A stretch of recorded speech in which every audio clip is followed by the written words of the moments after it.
गणपतिगं हवामहे कविं कवीनामुपमश्रवस्तमम् ज्येष्ठराजं ब्रह्मणां ब्रह्मणस्पतः नः शृण्वन्नोतिभिः सीदसादनम् श्रीमहागणाधिपतये नमः।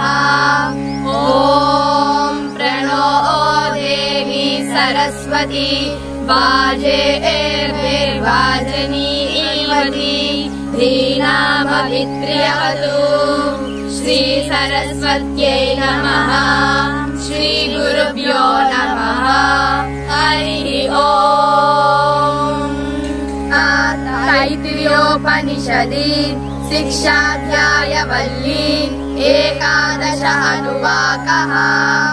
वेदमनुचाचार्यो अन्ते वासिनमनुशास्ति सत्यं वद धर्मं चर स्वाध्याय आन्मा प्रमदः आचार्याय प्रियं धनमाहृत्य प्रजातन्तुं मा व्यवच्छेत्सेः सत्यान्न प्रमदितव्यम् धर्मान्न प्रमदितव्यम् कुशलान्न प्रमदितव्यम् भूतेन प्रमदितव्यम् स्वाध्याय प्रवचनाभ्यां न प्रमदितव्यम् देवपितृकार्याभ्यां न प्रमदितव्यम् मातृदेवो भव पितृदेवो भव आचार्यदेवो भव अतिथिदेवो भव यान्यनवद्यानि कर्माणि तानि सेवितव्यानि नो इतराणि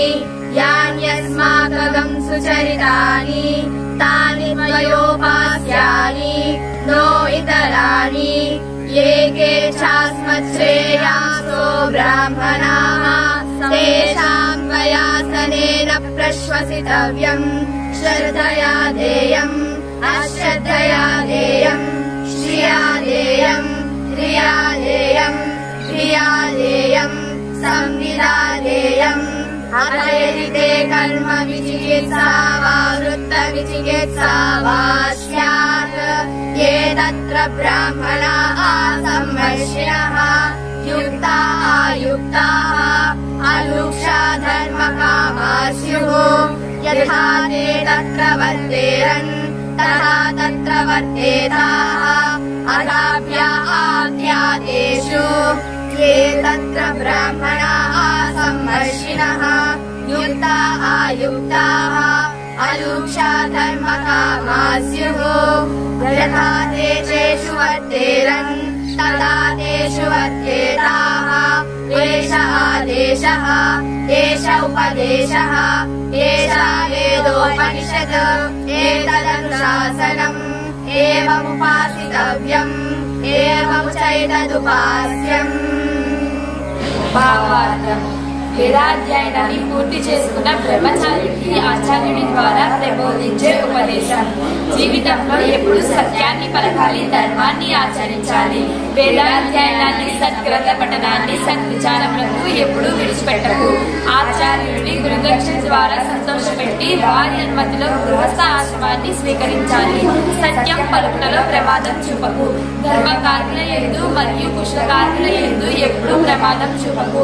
కన్న తల్లిని దేవతగా భావించి సేవ చేయవలెను. కన్న తండ్రిని దేవుడుగా భావించి సేవ చేయవలెను. విద్యనిచ్చిన ఆచార్యుడి దేవుడుగా భావించి సేవ చేయవలెను.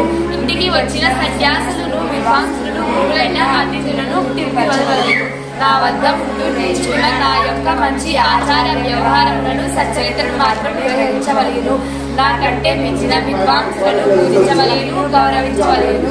నీవు సంపాదించిన ధనాన్ని ధర్మకారుల యందు శ్రద్ధగా భక్తితో దానం చేయవలెను, లేక అశ్రద్ధగానైనా దానం చేయవలెను. నీ సామర్థ్యానుసారంగా దానం చేయవలెను, లోక భయంతోనూ దానం చేయవలెను.